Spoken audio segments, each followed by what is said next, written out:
mouth, thank you. What's up guys, it's Kat and welcome back. I'm dog sitting my baby little Callie, so she's gonna be joining us for today's video. I'll let you go sit back in your seat though. Welcome back to another spring cleaning video on my channel. I've been doing this series on my channel for like over a year now where I do 5 things you forget to clean. And so far every video that I did has been 5 things, but I thought to kind of like celebrate this whole spring cleaning series, I would bump it up to 10 things. So these are 10 new things that you forget to clean. I believe I've done like 5 of these already. So there's a whole bunch of things that I cover that you may forget to clean that you should, you know, probably clean. So I'll have the whole playlist linked in the description.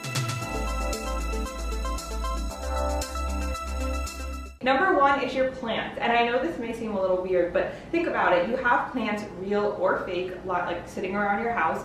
And how often do you take, like this is a little Swiffer thing, and just kind of dust off the leaves? Plants are constantly collecting dust, just like everything else. So it's really important to once in a while be very gentle with it, but just go in and like softly dust it off so that it's not building up. And if you do this every once in a while, maybe once a month or something, you're gonna prevent it from becoming super dusty and not really good for your breathing, because the more dust that's collected in your house, the more dust you're going to breathe in, and we all know that you don't want to be breathing in dust. So it's important to dust, including your plants, real or fake.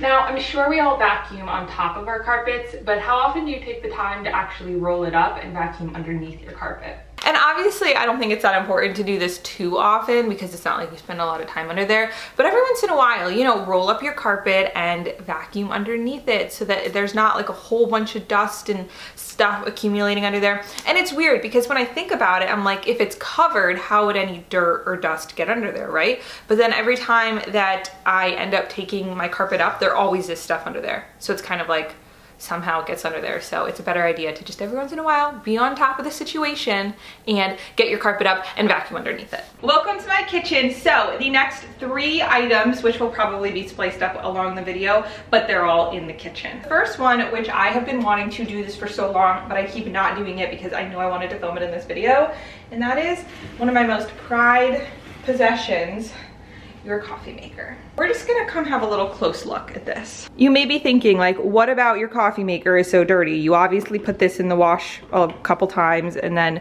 or the dishwasher, and then you can also put this in the dishwasher. But can we just look at all of this like coffee stuff that's gotten everywhere? I definitely obviously recommend taking out your filter if you have a reusable filter like me. And I'll just like rinse it out a little bit more.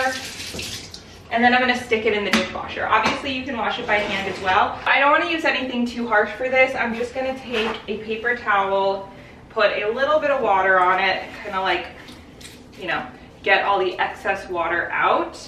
And then we're just gonna go in and start just wiping it down. See, look at that already. Gosh darn it, I'm stupid. This can also come out. I cannot believe that I did not realize you could also take this out. Wow, I feel dumb. All right, we're gonna stick this in the dishwasher as well, but we're still gonna do the same process to in here. Wiping it all down to make sure that you don't have any extra little coffee grinds in there. And I also recommend, obviously I didn't do this, but when you first get your coffee maker, or you've probably had it for a while, so, you know, take a look at it and see which parts can come out, which parts can be put in the dishwasher or, you know, taken apart from the actual maker and washed by hand, whatever it is. This is a product that most of us probably use every single day. I know I really don't go a day without coffee. So it's important to make sure that it stays nice and clean. I was reminded on my email that, hey Kat, you don't have a lot of storage left and you either need to buy storage or delete some email. For Gmail, you have primary, social, and promotions. And under my social and promotions, I never ever go to check those. But let's look here. I have 12,000 emails on my social. Clearly, I don't need to keep those. I never go check those, so I can just delete them and that will clear up a ton of space. Back with the duster, because next we are talking about not the blanket, but the basket that holds the blanket. Obviously, I've talked about the importance of washing your actual throw blankets, but these baskets, again, are something that we probably all, for a decent amount of time, forget to dust. So again, I'm gonna take my little duster and just kind of, you know, line the inside of it, make sure that there's nothing building up. There's actually, it's a good thing I'm doing this, there was a mini stick in here. How in the heck world did that even get in there? That makes no sense. But see, that's why it's good to check, because sometimes you're also gonna find weird things in your throw blanket baskets, like sticks. And then now when you go to get a throw blanket, you can feel comfortable knowing that it was stored in a clean basket, so it's not gonna be dusty. Your dish scrubber. And I think this is interesting because a lot of people, you wouldn't think like, I clean with it, so I don't have to clean it. But this thing is disgusting. Like, look, I'm gonna show you a little close-up right now. Like, they're made to be easily rinsed off, so you can easily rinse this stuff off. But at the same time, you wanna make sure that you are letting it get a full, real, you know, deep clean. So what I like to do is stick this in the dishwasher. I do recommend making sure when you purchase a dish scrubber that you make sure it says dishwasher safe. This one is, so I just stick it in, and when I run the dishwasher, it gets super duper clean. This one's kind of funny, but it is true, I guess. I don't know, maybe you don't forget, but I also kind of wanted to include these clips because they're so darn cute. I actually have a whole video where I like gave Callie a bath, and she's the cutest dog to give a bath to. Like, she's so good. So I'll have that linked in the description if you want to check it out. But, you know, just every once in a while, make sure to not only give your dog a bath, but make sure that you're clipping their nails. Make sure that you are furminating. I don't know, what's the word where you like brush them and all the hair comes out, but just make sure that your dog's clean. You know, maybe once in a while brush their teeth, get some dog toothpaste. Just make sure that your dog's hygiene is as well as yours. So next is all of these little decor pieces you have, like these candles. You know, oh my gosh, I can already see so much dust like building up on there. So you just want to get in there, dust it off. I feel like a big theme of this video is dusting, but that's because that's how important it is to have a relatively, or as much as you can, dust-free home.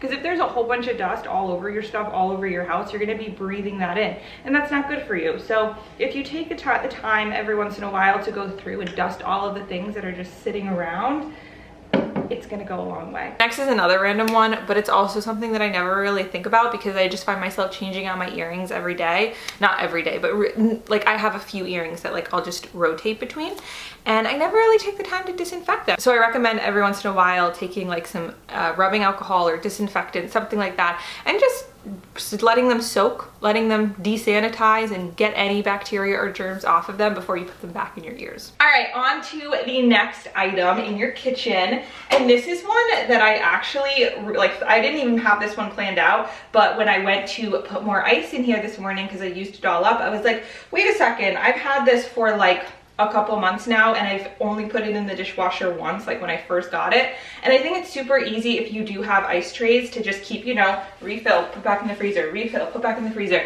And for the most part, that's fine. I don't think you have to wash these too often because it's just water going in there and it's freezing. But once in a while, it is important still to pop this in the dishwasher. Don't forget to wash your ice trays as well. Hi guys, I hope you found that video helpful and enjoyed it. I am recording this outro on my webcam because I don't feel like going to grab my camera, and I thought that this was kind of fun and old school. If you watch until this part, comment iced coffee because I have my iced coffee right here. And I love you guys, and I'll see you in my next video.